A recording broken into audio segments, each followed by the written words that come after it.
Welcome to Chapter 12 of Give Me Liberty. This chapter is about an age of reform. So it's covering 2 decades in particular, prior to the Civil War and the antebellum period, where there was this sense of progressive movement. So people were trying to figure out all different ways of bringing people up, bringing the people of the country up. So expanding rights, expanding freedoms, and changing the way that things had been up until that point. So what is reform? What are we talking about when we talk about a reform movement? There were plenty of different movements like there are today. So the ones that they were focused on during this time frame were prohibition of alcohol, keeping the Sabbath holy, so keeping Sunday because it's mostly out of Christian traditions, and prison reform, public education expansion, peace movements, and obviously we've been talking about these last two over and over again, abolition and women's rights, so the end of slavery and bringing women up into a more equal space in society. The purpose behind all of these movements was to change the lives of everyday people to make a more productive nation and citizenry. If you allowed the citizens of the country to have more rights, more freedoms, more ability to think about what they're doing and what it means to the others who live around them, you're going to have a more productive nation because you're going to have more people with creative thinking skills and critical thinking skills for that matter. Many of these reform movements grew out of what were called voluntary associations, so churches, fraternal orders, and political clubs. Churches obviously still exist today, and political clubs, I'm sure you're familiar with some, especially on campus. Fraternal orders, obviously there are some still left on college campuses as well, but adults were often involved in things like the Elks Club or the Moose Club or something like that. The Kiwanis Club is maybe one that you've heard of, or the Lions Club. These groups would get people together to volunteer and attempt to clean up the less desirable elements of society as they saw them. Some people took it a step further and created their own separate communities that were referred to as utopian communities. Utopia itself is, the definition of utopia is a place of perfection. This is usually unattainable because if human beings are going to be involved, there's a level of perfection that can't quite be reached. So there was often an end to these utopian communities because there was this strong sense of idealism that was then met with reality. So there were around 100 different utopian communities established during this time frame, and they often had differing understandings of what utopia meant. So they had this basic understanding that it was a place of perfection, but they had different ideas as to what constituted perfection. Oftentimes it was a religious revolt against the norm, but sometimes it was actually a secular revolt as well. People were just not interested in going with the status quo. They wanted to live a life that was outside of what was prescribed for them. And people were looking to not only seek comfort, but they were looking to be more productive. They were looking for a place to expand their skills. Oftentimes the women that were joining these groups were receiving more rights and more freedoms and more respect than they were getting throughout regular society. Cooperation is the main tipping point for these groups. If they worked together, they believed they could create utopia. So it had to be some like-minded people who had the same idea of what perfection might look like. And then some of the problems come in when they have different ways of achieving that perfection. But the basic idea, when they were going in with this idealistic intention, they were looking to cooperate to create a society that was outside of the norm. And as I just mentioned, gender roles were often questioned within these groups, and that was a huge benefit to the women and the men who joined these groups, to be able to see a different way of experiencing the relationship between men and women. And this is the time frame in which socialism and communism start to come into the American lexicon. So we have two different ideas here. They're often conflated in the public realm, but these are actually different political ideas. An oversimplification for each one is that communism would strike a balance between all of the participants. So everybody would have the exact same. If one person had 5 potatoes, everyone would have 5 potatoes, kind of deal. Socialism, on the other hand, is more like the middle point between capitalism and communism. It's the idea that the state would control the means of production. So there would be, for instance, Medicare and Medicaid are socialist concepts. We group together, pool money together, and then people are allowed to use those services. You can see different countries throughout Europe, Canada, many different places rely on democratic socialist models, meaning they still elect their representatives, but the system works in a way that there's this pooling of money that is then distributed back out to people. So those are the really basic definitions of what those are. Obviously, they're extremely complicated, just like capitalism is as well. And you could spend an entire semester talking about any one of those things and what they mean and how they've been exhibited throughout history and what people have thought they might be able to do within these frameworks. Within these utopian communities, there are a few more famous attempts at creating these societies outside of society. The one that you're most likely the most familiar with is the Shakers. These people got together with the idea that God was both male and female, and the sexes were spiritually equal. So the gender dynamic was bent a little bit there, but women were still usually assigned what was seen as women's work. So doing work inside of the home, taking care of children, that sort of thing. But the men and the women, while they were attempting to strike some level of equality, also ended up living separately. They met up to perform and participate in dancing ceremonies, but they lived separately from one another, and they peaked in the 1840s, so at the end of this time frame that we're talking about, with about 5,000 members. The reason that you may have heard of them is that they were famous for creating Shaker furniture. It's still a thing that people buy. It's still quite coveted. It can be really expensive, but that's likely the reason that you would have heard of them, unless, of course, you've heard of them in history class before.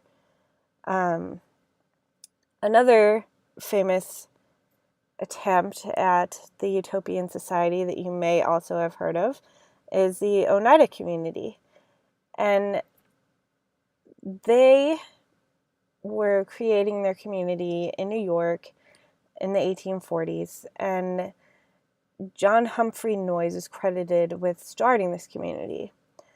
It spread to a couple other states, including Vermont and Connecticut, so it spread out from its original location. There were more branches, if you will. They were seeking moral perfection and sinlessness. They saw this as the lived actuality of perfection in utopia. There was no private property or marriage, and there were no exclusive sexual relationships. So everybody was meant to be equal, and they weren't meant to own anything or anyone, which was a rejection of some of the main goals in mainstream society. So in mainstream society, you still have this push to own property to prove your freedom, and you still had coverture laws that were covering women and making it so that men were legally responsible for their wives. Eventually, Noyes was indicted for adultery and was seen as something of a dictator within the group itself. So this is one of the things that happens oftentimes in these idealistic communities, is that there's this idea that there won't be anyone in charge. There won't be like a sort of king or a queen or something of that level, but somebody usually rises to the occasion as a leader, and then eventually that doesn't pan out in everyone's favor.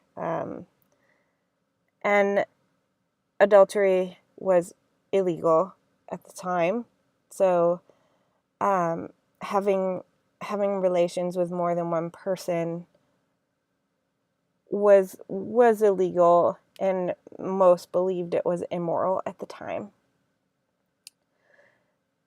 Within some of these groups as well, you start to see this beginning idea of eugenics, and there are two different terms. There's positive eugenics and negative eugenics. Positive eugenics is sort of a misnomer because it's the attempt to continue creating a particular race that would be seen as superior genetically.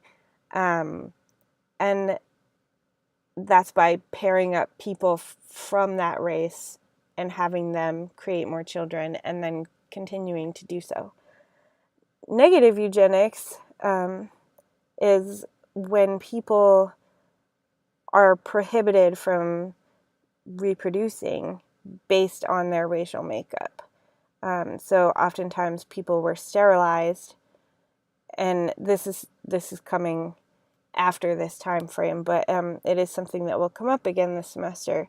But they were sterilized and prevented from having children because they were deemed either immoral or what they used to call feeble-minded, which meant many different things. But this concept is starting to come up within these groups that are attempting to reach utopia. It was a very specific racial makeup. There often weren't African Americans invited into the groups, or Native Americans, or anybody besides basically white European Americans. The Owenites are another group that started at this time period, and Robert Owen was the leader. He was a British factory worker who had settled in Indiana and began creating this community around him. The idea was to subordinate individuality for the greater good. So each person would simply be part of the greater community rather than having individual needs and desires that should be met. It was relatively short-lived and sort of falls into the socialism category, but definitely closer to the communist end of things, with everyone going in for the greater good and completely subordinating their individuality.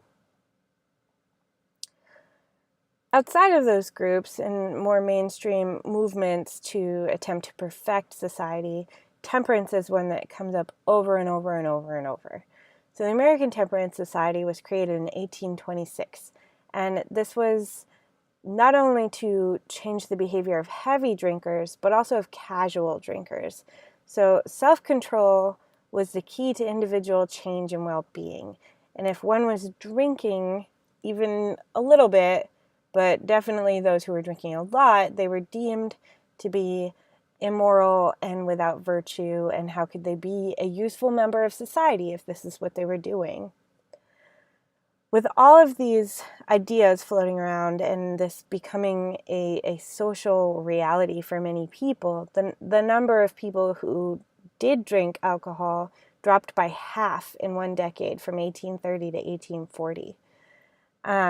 This is not a short-lived battle. This comes up over and over again for many different reasons. One of the main reasons that this kept coming up was that women were not in charge of whatever wages they earned, and they weren't certainly in charge of the wages that their husbands earned. So they were concerned that their husbands would stop on the way home from work at the pub and spend all of the money on alcohol, or much of the money on alcohol, and then they wouldn't have money to get the things that they needed to take care of their children and their home properly. So they were trying to cut it at the source and not make alcohol available to them, and thinking that that would bring more money home. There is also a religious element to this. At the time, they thought that this was more of a Catholic tradition to participate in drinking alcohol, and the Protestants were seen as a little more straight-laced and not wanting to participate in this, not wanting to alter their minds and seeing it as an immoral act. Asylums and mental health treatment facilities, jails, poorhouses, and orphanages were places where people would be sent in order to remove them from society if they weren't deemed a useful member of society. So asylums were supposed to be a place to go away and get well and be remade. And what ended up happening was a lot of these places ended up just being a holding place for the unwanted people. And this took place of what had previously been family and community obligations. So families and communities used to be in charge of taking care of those who weren't able to care for themselves. But by creating these places where they could send people, they were no longer considered a drain on society. It was a move away from a comprehensive treatment, and it was more of a storage plan. People weren't able to have any contact with their family members a lot of the time, and there were uncomfortable treatments that led to a lot of damage and sometimes death for people who were housed in these places. And Dorothea Dix is a famous reformer who focused on the mentally ill and prison inmates. And she was attempting to separate the mentally ill population from the prison system, and also to improve the conditions for those who were supposed to be in the prison system, so those who were sentenced, but with the idea that they would be released once again into society, that they should be reformed while they were in there. They should have some sort of skills when they were released. They should have proper food and proper shelter and proper clothing. And this is still something that's under scrutiny in our United States even today. We're still, as a society, attempting to figure out how to separate these things. So in New Hampshire, for example, there's currently talk about building a separate mental health maximum security facility for those who have been sentenced but experience mental illness and require different treatment and different attention levels. It's an ongoing problem that will continue to come up for the rest of this semester, and should you take US History 2, it will continue to come up in that class as well, because obviously it's something we're still dealing with today. Schooling was also within this realm of reform. So the idea of public education and accessible schools came about at this time. So there was a state-supported or tax-supported state school system that was open to the public, and that was really a new concept for most places. Before this point, if you were going to get to go to school, which was rare, it was because you had money and you were able to attend a private school that was set up. Oftentimes, towns didn't have enough money to pool together to create these schools. So at this point, a state school system was established in many places. There was this idealistic belief behind this at the beginning that this would bring different socioeconomic classes together. There wasn't necessarily the idea, however, that this would bring people of different races together. The public schools were still only for white children. But there was this idea that the poor and the wealthy would all be in the same classroom together. They would all receive the same education, and they would perhaps have the same opportunities once they left. We know this didn't quite work out that way, and there's still a pretty stark contrast in the level of education people are able to receive based on their socioeconomic status. It's certainly better than it used to be. Things have improved, but there's still a lot of work to be done in that realm. This did also open up a place for women in the workforce as teachers. This started to become a woman's job, essentially. Most men weren't taking up this level of education to teach. And this was a continuation of the idea of female educators, like in the Republican motherhood structure that we talked about before. So this was the idea that women would be responsible for bringing up the next generation of morally responsible people.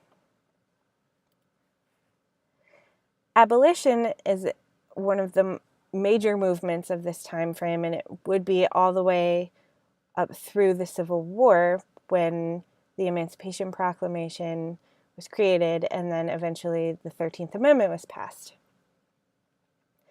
This was the biggest movement in the antebellum period in the reform sector. There were a few different ideas about how this could be done.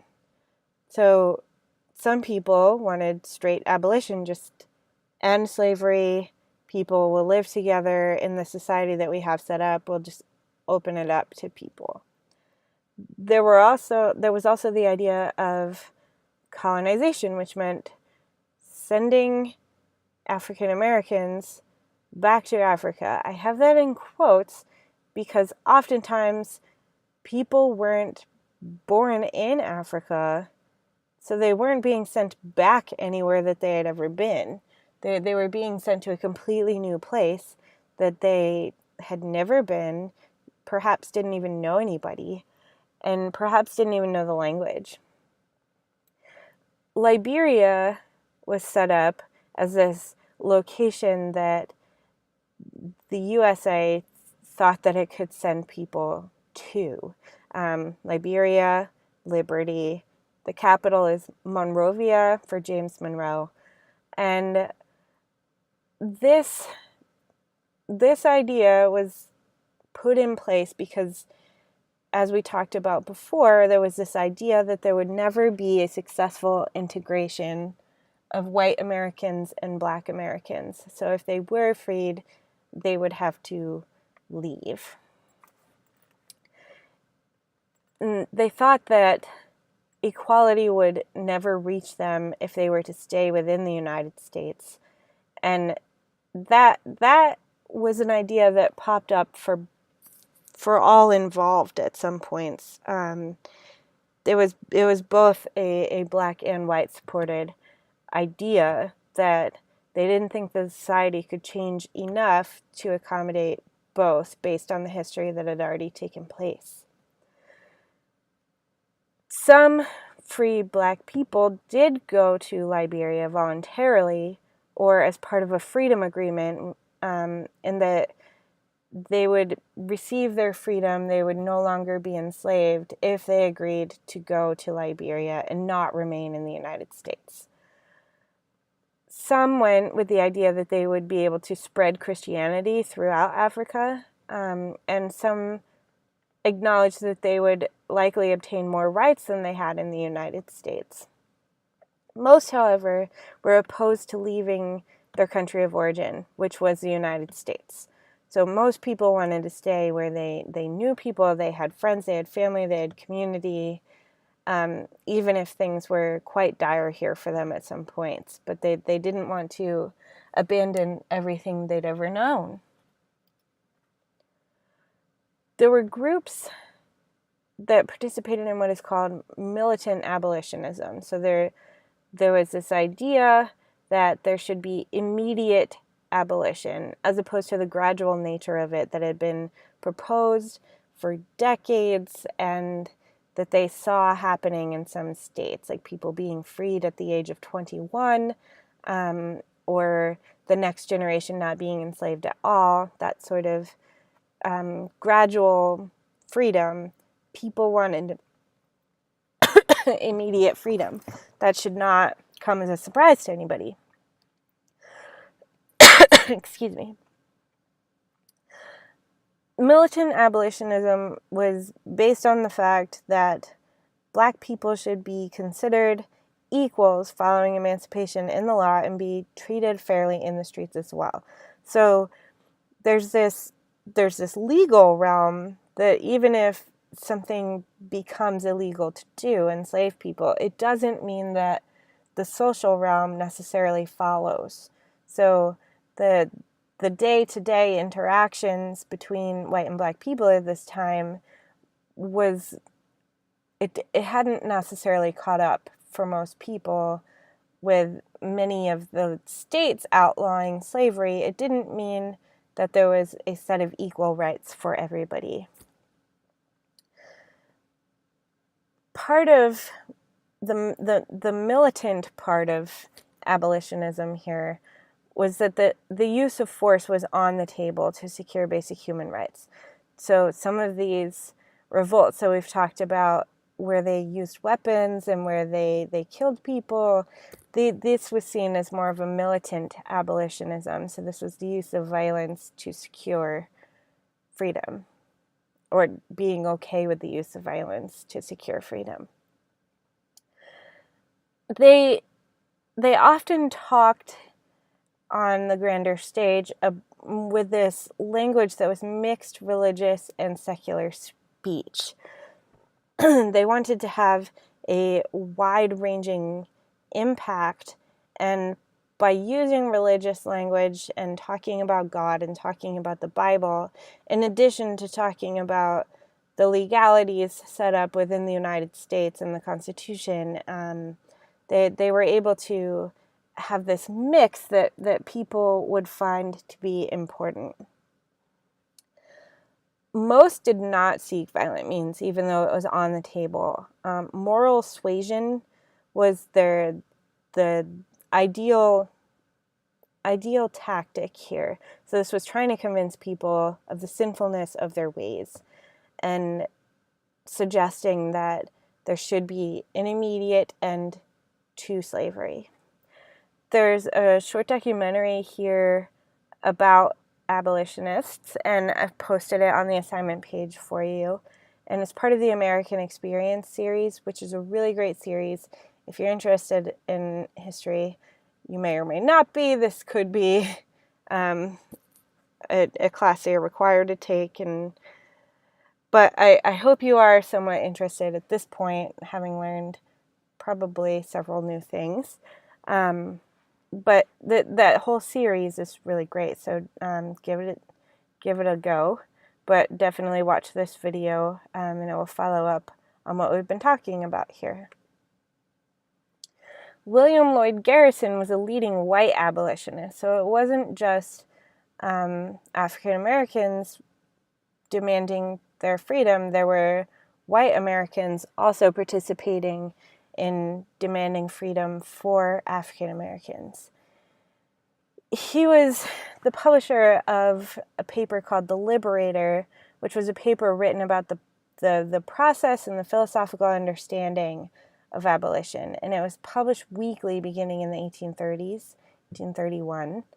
And the publications, this one, The Liberator, as well as others, were used throughout the South to show the immoral character of the abolition movement.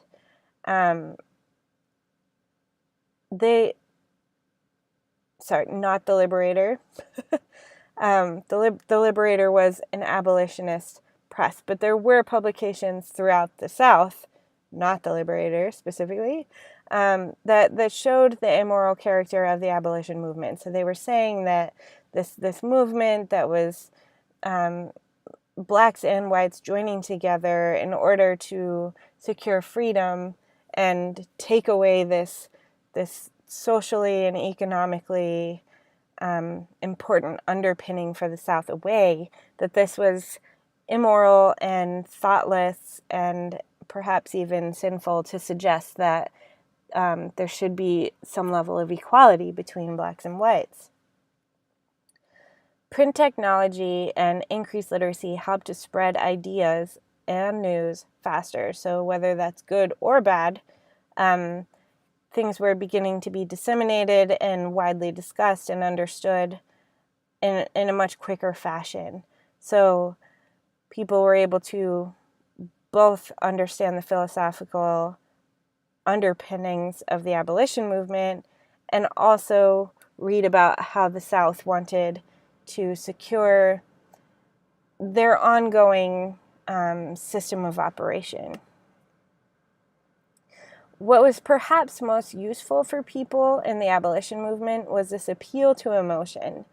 So there was this idea that self-ownership was the true key to freedom, and we've seen that over the past few weeks, that this was the language of the colonists, this was the language of the Americans as they established the United States, and this was the same language that ended up being used to describe the immorality of the continued slave system. So this other major idea that was put behind this was that there was this universality to human rights, and human rights should supersede the state sovereignty or even national sovereignty. So at the very base of a human, there should be this innate freedom that nobody should be able to deny based on whatever state or nation or continent they're from. One thing that was particularly useful for many people who were discussing abolition was the use of graphic depictions of cruelty against enslaved people.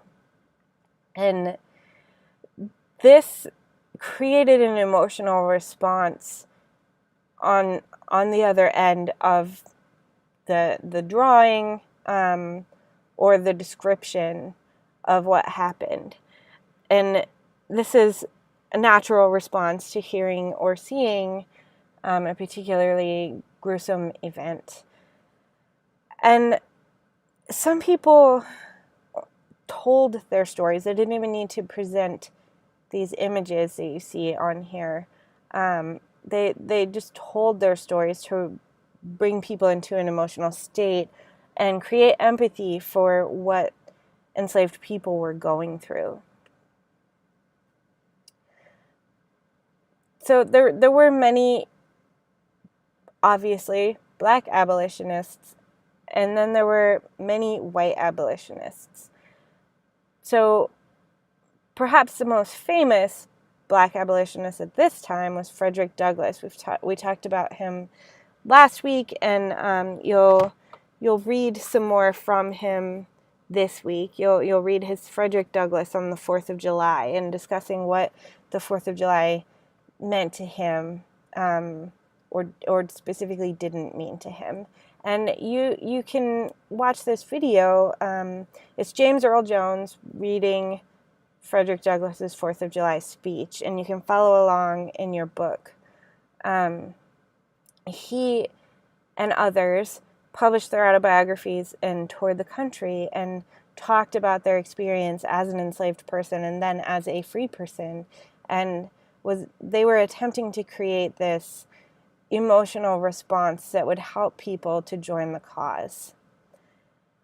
And white abolitionists were doing the same thing. They were often backing up these black abolitionists who were telling their story. They were attempting to break into some situations in which a black person wasn't necessarily supposed to speak in public, but if they were vouched for by a non-black person, then they would be welcome to discuss what they needed to. And part of what is due to the times a lot is that white abolitionists still struggled in understanding the deep racism in the United States. So they often still took leadership roles throughout the abolition movement instead of putting black abolitionists at the top to sort of guide their own process, essentially.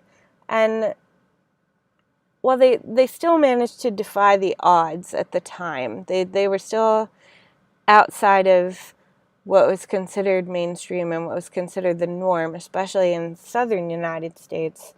And many people were still conflicted about what to do after emancipation. Uncle Tom's Cabin is the most famous novel from this time frame that we still talk about. You may have read it in high school, but it was a novel by Harriet Beecher Stowe, who's a white abolitionist, and it's based on an enslaved person's life, and it's credited with having personalized the story of slavery for many people, and this helped to launch the abolition movement into the public sphere. And while it was extremely useful at the time for creating this empathetic response to this horrible enterprise, it had, in addition, helped to contribute to negative stereotypes of people. So there was this idea of the happy-go-lucky enslaved person and this person who had limited intellectual capacity but was so likable kind of idea, and that they would necessarily also have this direct respect for white people even following this treatment. There were a lot of complications within this book, but at the time it really did help a lot of people to bridge this gap between either being sort of ambivalent about the continuation of slavery and moving into actual abolitionist thought patterns. There were a lot of fears at the time that people were experiencing on both sides. So both black people and white people were experiencing many fears. Obviously, Black people's fears were that they would continue to be enslaved, and if they weren't, that they would be forced to leave or they would be killed. There were many different things that we've been talking about throughout this semester that continued through this time frame. What started to change at this point was that there were different pseudoscience explanations popping up, with phrenology in the beginning of the eugenics movement and race science coming to fruition at this point. So phrenology is looking at the different bumps on people's heads and suggesting that they have something to do with a level of criminality or a level of intelligence that people might have. One fear that people had was that if there was this mass freedom, that this would disrupt the Union and there was the potential for civil war to play out. This fear was obviously eventually founded. This movement is one of the major underpinnings for the reason that the Civil War took place. Another fear was that if they were to free all of the enslaved people, that this would interfere with national profits. Cotton and sugar would suffer without the free labor. So this would be taking a huge economic dive, not only for the people who directly owned enslaved people, but also for the products that were coming through the nation and moving elsewhere throughout the world. This was also an overturning of white supremacy, and that was a concern for many people because they didn't know what would happen in the future. So white people were concerned that their status in society would somehow be taken down a notch instead of just bringing people up. There were many violent uprisings by anti-abolitionists, so people who were against freeing enslaved people. And this was an attempt to quell this growing support for emancipation. And you can see on the left here, there's this threat, basically, against abolitionists and against the movement. It says, "Fellow citizens, an abolitionist of the most revolting characters among you, exciting the feelings of the North against the South. A seditious lecture is to be delivered this evening at 7 o'clock at the Presbyterian Church in Cannon Street. You're requested to attend and unite in putting down and silencing by peaceable means this tool of evil and fanaticism. Let the rights of the states guaranteed by the Constitution be protected." So they're framing this as a states' rights issue and saying that it's a fanatical movement to attempt to free enslaved people. There was an issue with freedom of speech and freedom of the press, in that they were threatened in order to try to keep emancipationist ideas from reaching the general public. In this case, there was this publication and this attempt to squash this gathering and this set of speeches, this lecture, in order to not have this idea of emancipation reach more people. Feminism is the belief that women and men should have equal rights and opportunities. That's the basic understanding of feminism. Likely, I would hope all of you would consider yourselves feminists, especially by that definition. That's the basic underpinning of what this means. There are obviously different branches and different ideas and different theories that go further out from this, but at its core, that is what it means.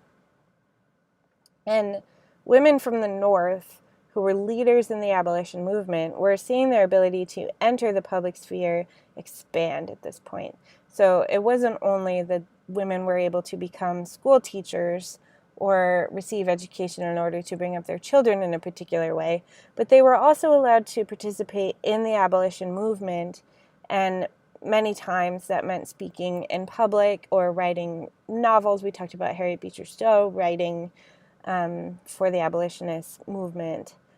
And women supported political movements even though they couldn't vote. And this was their way of becoming involved and having a say. Some women were still requesting the right to vote, and they demanding that they be considered equals. We talked about Dorothea Dix before, and she was a leader in the mental health reform movement. And by being a leader within that movement, she also set herself up to be a leader within the feminist movement as well, because she was a woman in a top position creating change. The Beecher sisters, Harriet and Catherine, were involved not only in writing, but they were also involved in Indian removal protests and the abolition movement. So they were against the removal of Native Americans from their land, and they were certainly against the genocidal actions that were taken against them. There was also this rising concern over protection of other women, including commercial sex workers or prostitutes. There was a sense of outrage in this particular circumstance in that the men hiring women for sex were not punished or banished from society, but the women who were selling this and selling their bodies to them were severely punished and oftentimes cast out from society. They were seen as fallen women and unable to bring themselves back up to a respectable level in society. But the men were not treated the same way. Women's own status came into focus while studying lack of rights for others. So by working through these reform movements, by working through the abolitionist movement, by working with Native Americans, they continued to examine their own situation in society and thought about what their rights could and should be. There were increased critiques of the separate spheres, with men having access to public and women being relegated to the home. So you see women being able to join the workforce like we talked about, and joining these reform movements and leading them in some cases. And they believed that more and more women should have these opportunities, and it shouldn't be these few and far between. There were questions that were coming up over the wage structure that continued. We talked about this with the rise of the manufacturing system, in that women's pay was considered pin money versus the family wage. We talked about this before, but as a reminder, pin money was this idea that women didn't need as much money for the same level of work because they weren't expected to be taking care of their entire family. The family wage was paid to men with the idea that they would be taking care of a wife and children as well. The Grimke sisters were lecturers and writers, and they promoted equality for women at the time. Angelina Grimke is quoted as saying, "The discussion of the wrongs of slavery has opened the way for the discussion of other rights. The ultimate result will most certainly be the breaking of every yoke, the letting of the oppressed of every grade and description go free.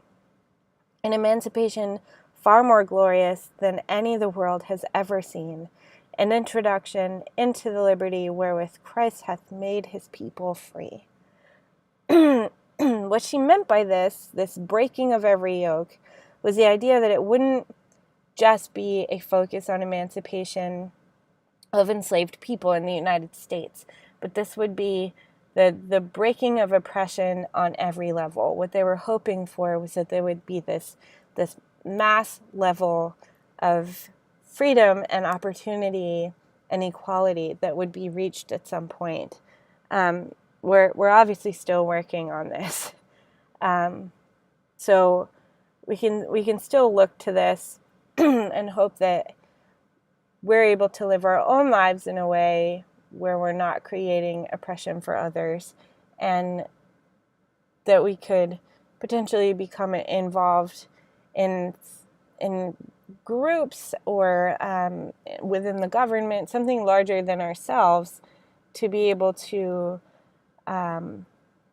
perpetuate the ideas of equality and freedom throughout.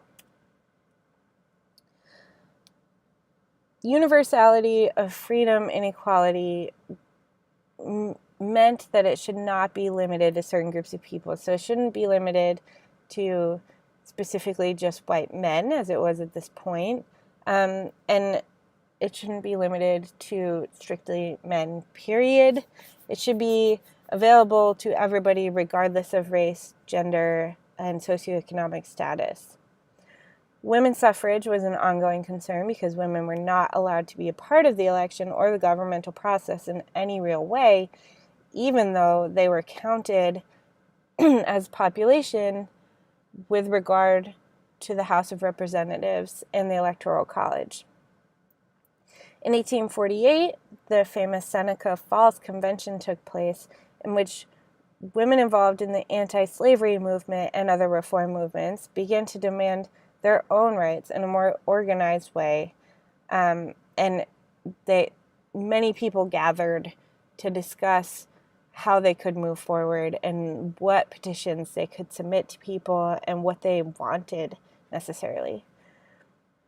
So you'll see on the assignments page, there's a video from PBS on the Declaration of Sentiments, and that was put forth by Elizabeth Cady Stanton at the Seneca Falls Convention. And you'll see that in your book, in your Voices of Freedom book. It's actually number 79, not 78, I apologize. But you'll be able to read part of it. You'll notice the language is very similar to that of the Constitution. So it's attempting to use the language of the nation, the language of freedom that had been established throughout the nation, in order to support their own cause. Feminism and freedom was not only of interest to those living within the United States, but this was a transatlantic movement with Europe being involved as well. And the basic idea was that women deserved the ability to better their situation through work and education, and without those things, how could they become helpful and useful citizens? Marriage and legal subordination to men was undesirable, so people began to question the institution of marriage in general, and if they had to give up whatever little rights they did have by being married, they didn't necessarily want to get married. This is not the case today. There are no more coverture laws, but there are still people, many people, an increasing number of people who question the institution of marriage in general, and what this government certification brings to them. And of course, there's for many people a spiritual side to this connection as well, and which would be separate from what we're talking about here with the legal ramifications of marriage at this time. And part of what stems from this time as well is this acknowledgement that women getting married were required to change their name to that of their husbands. They were required to change their last name.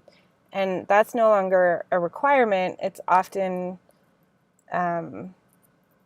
expected. It often still happens. It's seen as a traditional nicety at this point, if you will. But many people either hyphenate their names or don't change them at all. And sometimes now even men will change their last names to their wives' last names. So this whole concept has sort of been in flux, and I'm sure will continue to be. There were, keep in mind, African American women who were still living within the bounds of slavery, and they were hoping for freedom in a very basic form. So the movement that we've been talking about was largely white women requesting equality because they were at a different state than women who were enslaved. They were able to think about the more philosophical implications of being able to vote and being able to keep what money they earned, and not having to be subservient to men, where African American women, for the most part at this point, were still enslaved and dealing with a whole different set of issues. So this obviously overlaps with the emancipation movement. And this was oftentimes passed over as a separate issue, but it's clearly intertwined.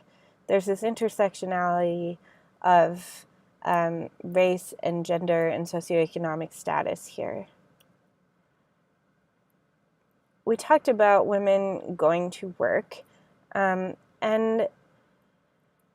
there was a lot of talk about what this could mean for different groups of women. In 1851, at a women's rights convention with Sojourner Truth, who was a former slave, she talked about the issues of women being able to work and focusing on the situation of poor women specifically. And she's famous for saying, "Aren't I a woman?" And she was referring to her capability to do manual labor and her strength, while also reminding people that she was still a woman. So she wanted to have access to be able to do what work she wanted to and not be discounted as a woman in general, simply because she wasn't fitting into the prescribed gender roles throughout society. Class issues became apparent within the women's movement, as well as racial divides, which were often intersecting with class as well. And there was a lack of understanding in general about the different issues that were faced by different groups of women. Part of one of the issues for women who were doing manual labor was that if they were required to dress in a certain way, they wouldn't be able to participate in the labor that they were meant to do as well as they should be. And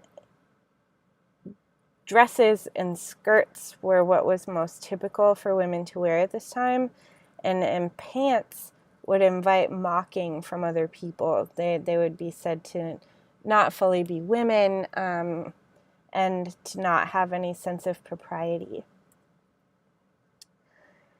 There's a use of the word slavery. We talked about this before when we were talking about low wages for people. And gendered slavery is one of these terminologies that is controversial because it's not necessarily slavery in its most basic form.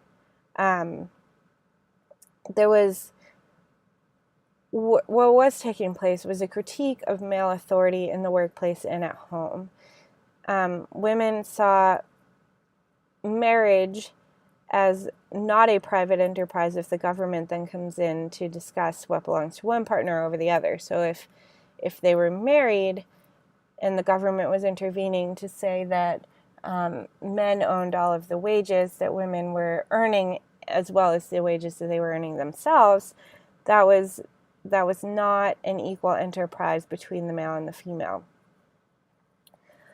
And I'll remind you that I'm referring to marriage as male and female because that was what was legal at the time. It's obviously quite recently that same-sex marriage became illegal enterprise. And marriage was compared to slavery by some women because they were expected to do labor in the home for free, and they were expected to take care of children for free. And if they labored at a job, they were unable to keep their wages. So that's where the slavery element of this came in.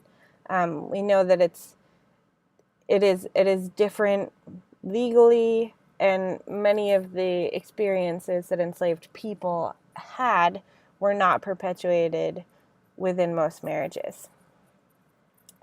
Property rights did progress, but women's wages were still technically under the ownership of the husband.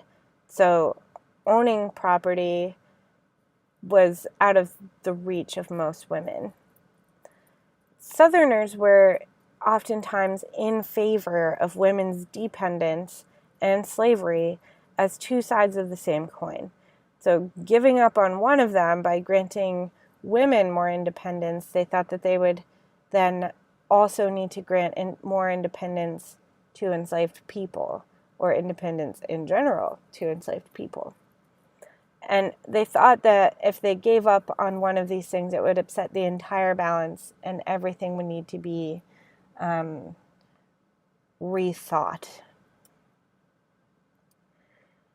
We talked about a little bit before that there was this difference between legal and social freedom. So legally, something can be said to be illegal. So it could be illegal to physically assault your wife, but there's this de facto reality that keeps getting perpetrated throughout society in defiance of the letter of the law. So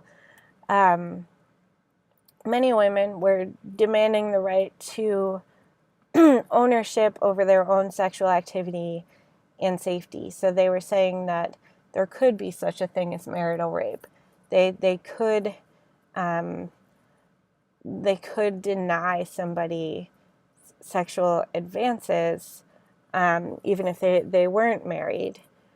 And they also began to demand protection against domestic violence.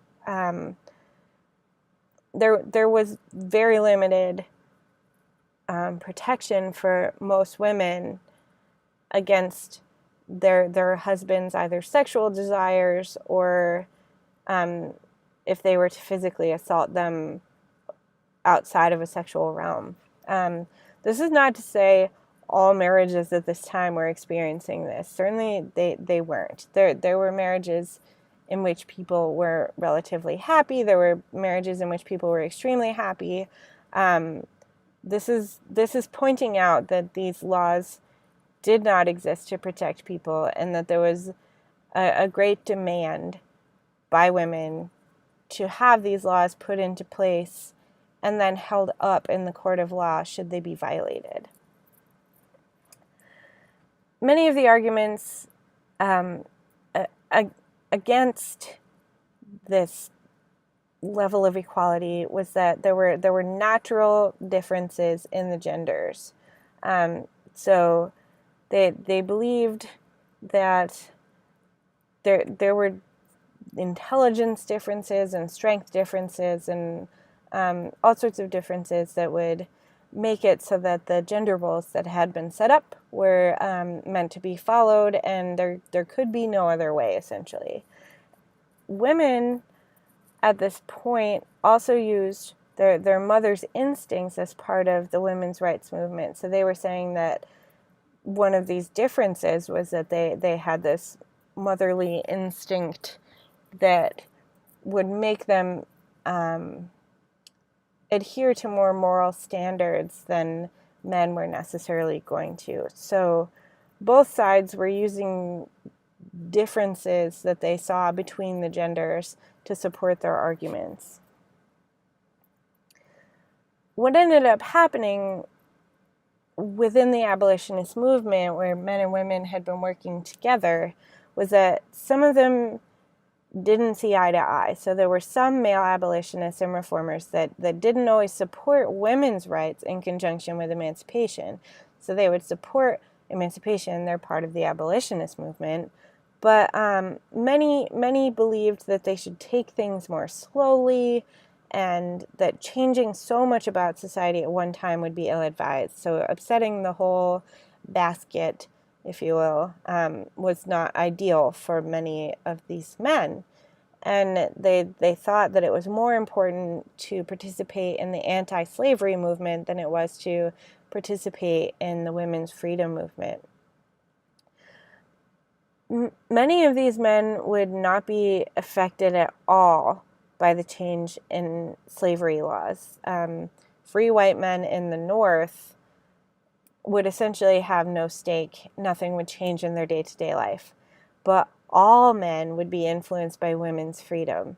So that was a change that more people would experience, and it led some men, to work against the women's freedom movement, the women's equality movement.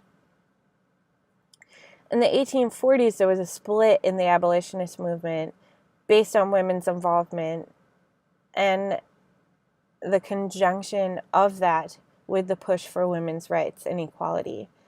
So the abolitionist movement kind of splintered out, where some men made it clear that they were not willing to support the women who were within the movement if they were to extend this request for freedom to women's freedom as well.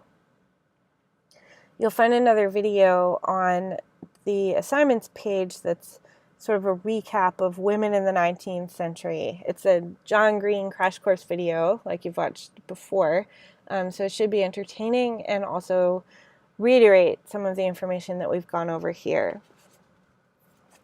For this week's Give Me Liberty, Voices of Freedom readings, you'll be reading David Walker's Appeal, which is number 75, and you'll be reading, it's a militant abolitionist writing, and you'll also be reading, as we mentioned, Frederick Douglass on the 4th of July, and you have that video there that you can listen to at the same time. And you'll also be reading part of the Declaration of Sentiments from the Seneca Falls Convention in 1848.